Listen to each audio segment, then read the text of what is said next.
Halo teman-teman, Assalamualaikum warahmatullahi wabarakatuh. Di sini bertemu dengan saya lagi di dalam jagung email, gitu ya. Ini adalah video ketujuh yang akan membahas tentang konten di dalam email, gitu ya.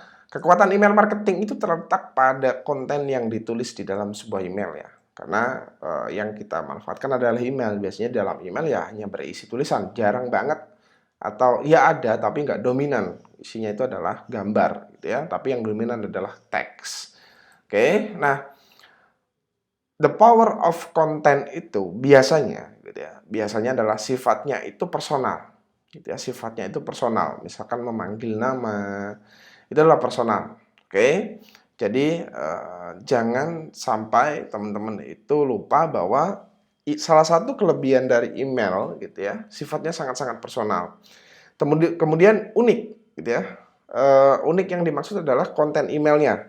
Jangan sampai teman-teman juga mengirimkan email yang gitu-gitu aja gitu. Jadi harus teman-teman pertimbangkan konten emailnya itu sifatnya unik. Misalkan dengan bahasa-bahasa yang santai, nggak begitu resmi, mudah dicerna dan sebagainya. Terus rutin juga mengirimkan email, oke?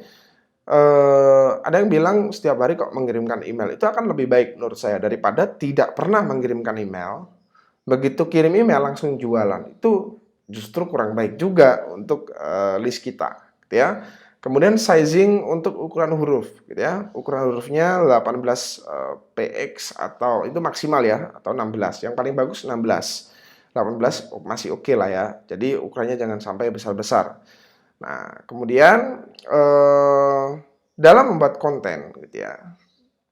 Dalam membuat konten, semakin banyak pembahasan sebuah konten email yang kita ambil dari sebuah sudut pandang, ini akan semakin banyak hal yang bisa kita tulis di dalam konten email. Oke, angle itu gimana maksudnya, Mas? Jadi misalkan angle make money, angle pendidikan, angle misalkan apa ya, misalkan untuk kebutuhan-kebutuhan, misalkan angle urgency, angle proof, angle scarcity. Nah, itu adalah sudut pandang angle itu ya.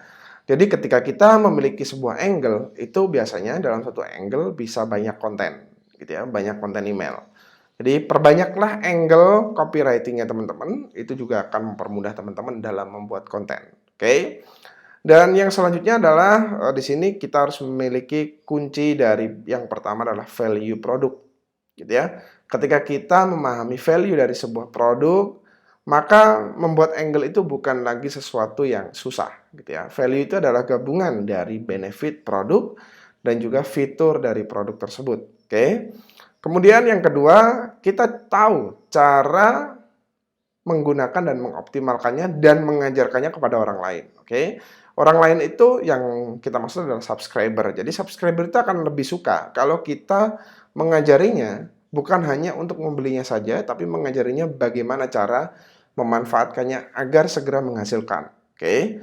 Kemudian yang ketiga itu adalah kita harus menyisipkan yang berbau dengan make money. Jadi diajarin cara meningkatkan penghasilan, cara meningkatkan pendapatan, meningkatkan sales yang didapat. Itu adalah kunci ketiga, konten email yang berkaitan dengan make money. Kemudian kunci keempat ini sebagai tambahan, teman-teman mungkin bisa cari beberapa konten status-status Twitter gitu ya, tweet-tweet yang ada di Twitter yang sifatnya misalnya quote dan sebagainya, itu bisa dimanfaatkan untuk konten email juga. Dan yang kelima itu adalah kita bisa memakai dark jokes gitu ya, yang ya sekitar di tahun 2020 ini memang lagi trending, itu juga bisa dimanfaatin. Oke.